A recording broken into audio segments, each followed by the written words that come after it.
الرحیم صلی اللہ تعالی علیہ وسلم ان کے درمیان رمضان المبارک کی برکتیں بیان کرتے، رمضان شریف کی فضیلتیں بیان کرتے، رمضان المبارک کی اہمیت بیان کرتے۔ ایک مرتبہ اللہ کے محبوب مصطفیٰ جان رحمت صلی اللہ علیہ وسلم فرماتے ہیں، اے میرے صحابہ، اب تم پر ایک ایسا مہینہ جلوگر ہونے والا ہے کہ جس کی پہلی رات کی شان یہ ہے، جس کی پہلی رات کا مقام اور مرتبہ یہ ہے کہ جب ماہ رمضان کی پہلی رات آتی ہے تو آسمانوں کے دروازے کھول دیے جاتے ہیں، جنت کے دروازے کھول دیے جاتے ہیں، جہنم کے دروازے بند کر دیے جاتے ہیں، اور عرش کے نیچے سے ایک ہوا چلتی ہے، اور وہ ہوا جب رحمت کی ہوا چلتی ہے تو اللہ اس رات اپنے بندوں کو پیار کی نظر سے دیکھتا ہے، محبت کی نظر سے دیکھتا ہے، اور اللہ کی محبت کی نظر جس بندے پر پڑ جاتی ہے اللہ اس پر جہنم کی آگ کو حرام فرما دیتا ہے۔ میرے آقا صلی اللہ علیہ وسلم کے دیوانوں، وہ مہینہ آنے والا ہے، وہ رات آنے والی ہے، وہ شب آنے والی ہے جس رات اللہ اپنے بندوں کو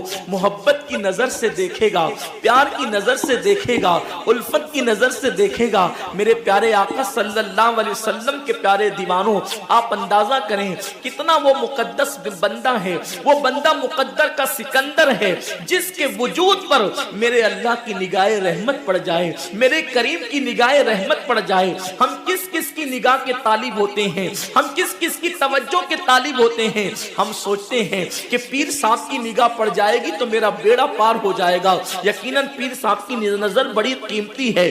دیوان شاہ بابا کی نظر پڑ جائے گی تو میری تقدیر بدل جائے گی، یقیناً اللہ کا ولی بڑی شان والا ہے۔ غوث پاک کی نظر پڑ جائے گی تو میرا بیڑا پار ہو جائے گا۔ اندازہ تو کریں جس پر اللہ کی نگاہ رحمت پڑ جائے، اور وہ رمضان شریف کی پہلی رات میں ہوتا ہے کہ اللہ اپنے بندوں کو پیار کی نظر سے دیکھتا ہے، اللہ اپنے بندوں کو محبت کی نظر سے دیکھتا ہے، اور خدا کی نگاہ رحمت جس پر پڑ گئی پھر اس کو جہنم کی آگ چھو نہیں سکتی، اس کو جہنم کی آگ جو ہے اس کو جلا نہیں سکتی۔ لیکن کتنے افسوس کی بات ہے، ماہ رمضان شریف کی ایسی برکت والی رحمتوں بھری رات آتی ہے، اور وہ پہلی رات آتی ہے، اور اس رات میں ہم کیا کر رہے ہوتے ہیں؟ اس رات میں ہمارا حال یہ ہوتا ہے کہ ہم ہوٹل پہ بیٹھ کر ٹائم پاس کر رہے ہوتے ہیں، اس وقت ہم گھروں کے اندر بیٹھے ہوتے ہیں اور وقت کو ضائع کر رہے ہوتے ہیں۔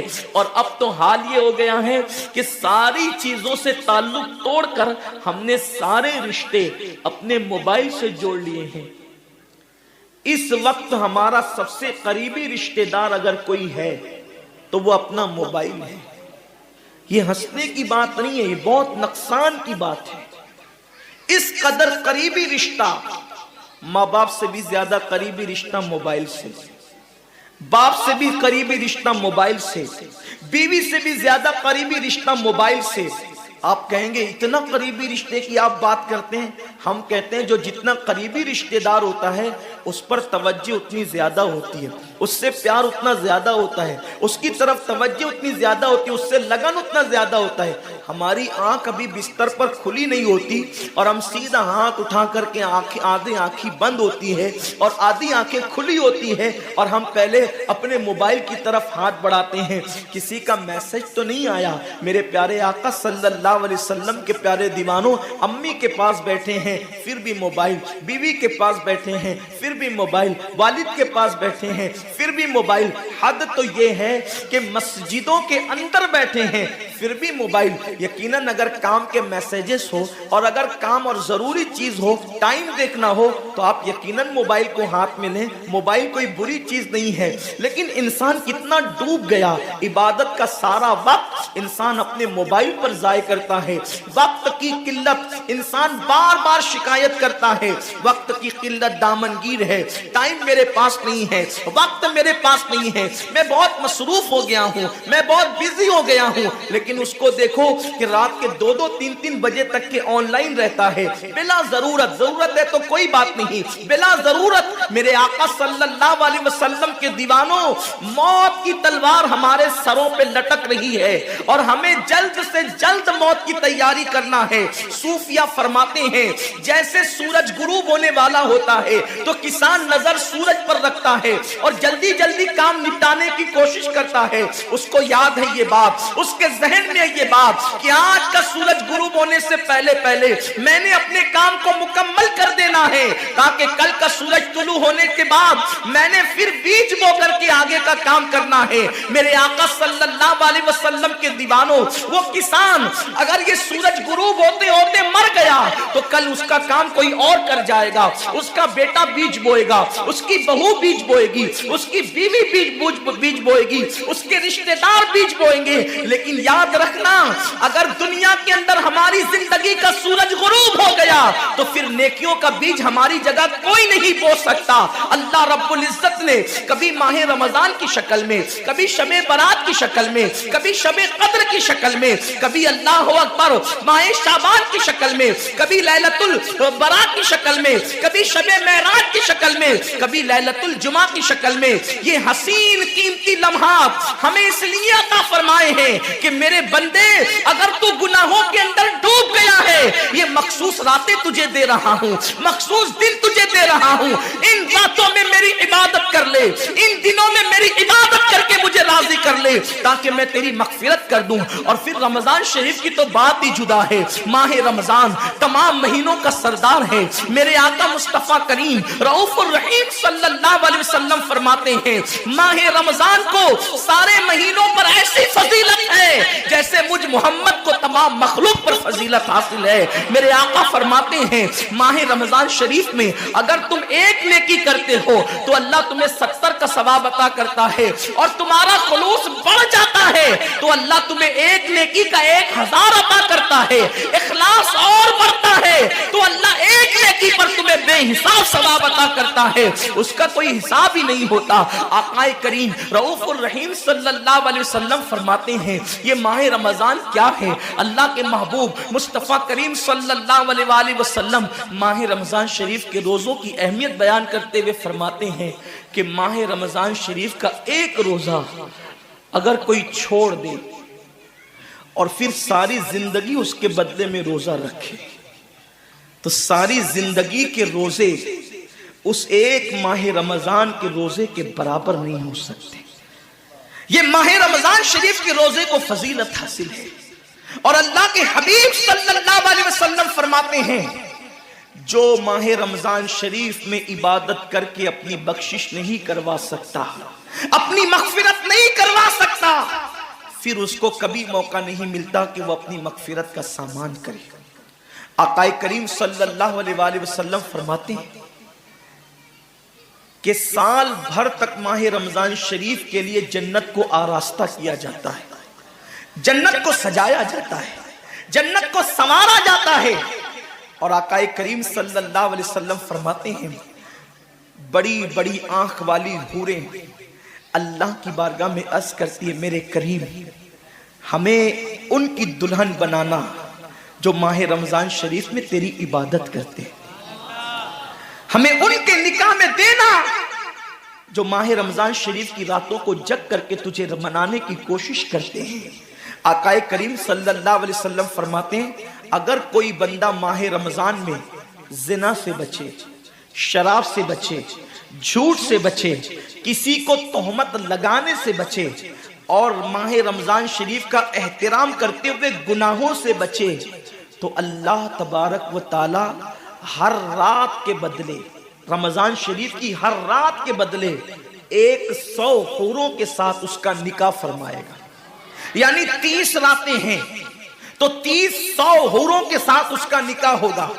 اور آقا کریم صلی اللہ علیہ وسلم فرماتے ہیں ماہ رمضان شریف کا احترام جو کرے اور احترام ماہ رمضان میں جو لغویات اور خرافات کو ترک کر دے, جو گناہوں کو چھوڑ دے, زنا کو, شراب کو, جھوٹ کو, بہتان تراشی کو چھوڑ دے, آقا فرماتے ہیں اس رمضان شریف کا احترام کرنے والے کے لیے اللہ نے جنت میں ایک ایسا محل بنایا ہے. اس محل کا حال یہ ہے کہ دنیا کے سارے اولین اور آخرین یعنی آدم سے لے کر آخری آنے والے تک انسان تک اگر سارے اس محل کے اندر داخل ہو جائے تو بھی اس محل کی اتنی ہی جگہ وہ لیں گے جتنی کی بکرے کی ران آپ کسی مکان کے اندر رکھتے ہیں تو بکرے کی ران کتنی جگہ گھیرتی ہے, بس تمام اولین اور آخرین اس محل کے اندر اتنی ہی جگہ گھیریں گے. یعنی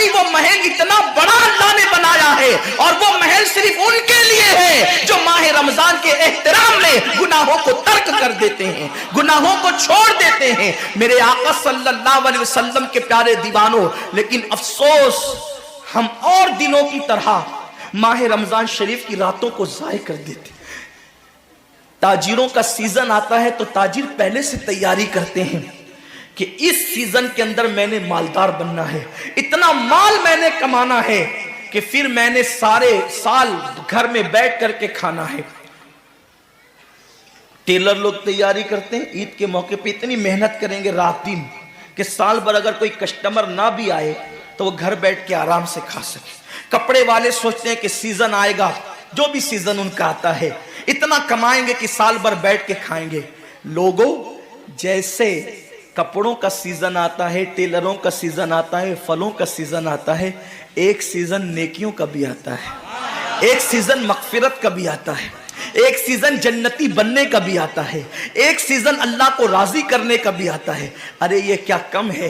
میرے رسول سچے نبی صادق و مصدوق نبی نے فرمایا ماہ رمضان کی ہر رات اللہ پہلے آسمان پہ تجلی کرتا ہے اور اللہ اپنے بندے سے پکار پکار کر غروب آفتاب سے لے کر صبح صادق طلوع ہونے تک کہتا ہے میرے بندے اگر تو گنہگار ہے تو مجھ سے معافی طلب کرتا کہ میں تیری مغفرت کر دوں، میں تجھے جنت کا پروانہ عطا کر دوں۔ اگر تو غریب ہے تو مجھ سے دولت مانگتا کہ میں تجھے دولت عطا کر دوں، اگر تو نعمت سے محروم ہے تو نعمت مانگتا کہ میں تجھے نعمت عطا کر دوں۔ یہی وجہ تو ہے حضرات صحابہ کرام جب رمضان شریف آتا تو وہ ایسے تیاریاں کرتے تھے جیسے ہم اپنے گھروں کی شادیوں کی تیاری کرتے ہیں۔ صحابہ اتنے مصروف ہو جاتے رمضان شریف کی تیاریوں میں، اور کیسی تیاری کرتے؟ ہم بھی رمضان شریف کی تیاری کرتے ہیں۔ ہماری تیاری کیا ہے؟ سحری میں تری کے مسالے کو چاہیے، سحری کے اندر یہ چاہیے، سحری میں وہ چاہیے، افطار میں یہ چاہیے، افطار میں وہ چاہیے۔ مجھے اس سے کوئی جو ہے وہ شکوہ نہیں،